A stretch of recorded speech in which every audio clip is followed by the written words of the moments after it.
Hi అండి, నమస్తే. ఈరోజు వీడియోలో చాలా తేలికగా బొబ్బట్లు ఎలా తయారు చేసుకోవాలో చూపిస్తున్నాను.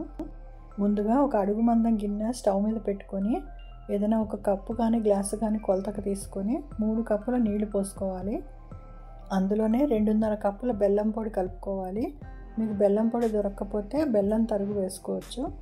బెల్లం అంతా నీళ్ళల్లో కరిగిపోవాలి, ఏ పాకం రావక్కర్లేదండి.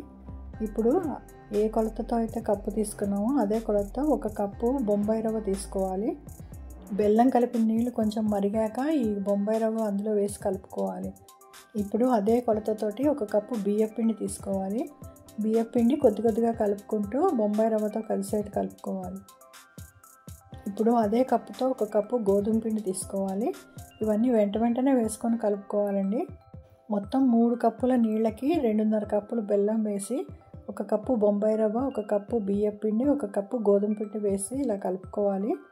పిండి అంతా దగ్గర పడేదాకా కలుపుకోవాలి. ఈ పిండి కలిపేలోగానే చాలా త్వరగా గట్టిపడిపోతుంది, అందుకే కొద్దిగా వెంటనే కలుపుకుంటూ ఉండాలి. ఇందులోనే ఒక 4 ఇలాచీలు పొడి చేసి కలుపుకోవాలి. తర్వాత 1 చెంచా నెయ్యి వేసుకొని కలుపుకోవాలి. నెయ్యి వేసాక మూకుడికి అంటకుండా పిండి తేలిగ్గా కలపడానికి వస్తుంది.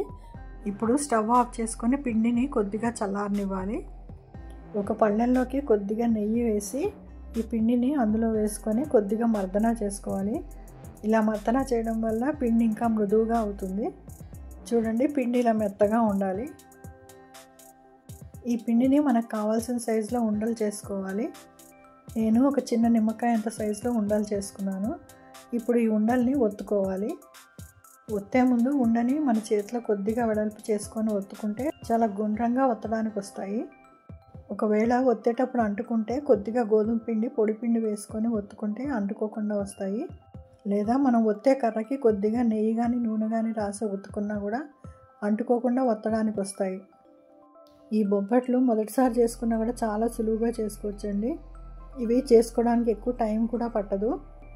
ఇలా అన్ని బొబ్బట్లు ఒత్తుకొని పక్కన పెట్టుకోవాలి. మనకి గుండ్రంగా కావాలంటే ఏదైనా డబ్బా మూత కానీ డబ్బాతో కానీ ఇలాగా రౌండ్గా కట్ చేసుకోవాలి. కట్ చేసుకున్న ఎక్స్ట్రాలని మళ్ళీ ఒత్తుకొని మనం బొబ్బట్లాగా చేసుకోవచ్చు. ఇప్పుడు బొబ్బట్లు కాల్చుకోవడానికి పెనం వేడి చేసుకోవాలి. దీని మీద కొద్దిగా నెయ్యి కానీ నూనె కానీ రాసి ఉంచుకోవాలి. దానివల్ల బొబ్బట్లు అంటుకోకుండా మనం సులువుగా కాల్చుకోవచ్చు. స్టవ్ని మీడియం ఫ్లేమ్లో పెట్టుకొని 2 వైపులా తిప్పుకుంటూ బొబ్బట్టు మంచి రంగు వచ్చేదాకా కాల్చుకోవాలి. ఆఖరణ నెయ్యి వేసుకొని 2 వైపులా కాల్చుకోవాలి. చూడండి, 2 వైపులా ఇలా మంచి ఎర్ర రంగులోకి వచ్చేదాకా కాల్చుకోవాలి. ఇప్పుడు తీసి పళ్ళెంలోకి పెట్టుకోవాలి. ఇలాగే మిగతా బొబ్బట్లు అన్నీ కూడా కాల్చుకోవాలి. మీకు ఇష్టమైతే ఇంకా నెయ్యి కూడా ఎక్కువ వేసుకోవచ్చు. నేనైతే కొంచెమే వేసుకున్నానండి.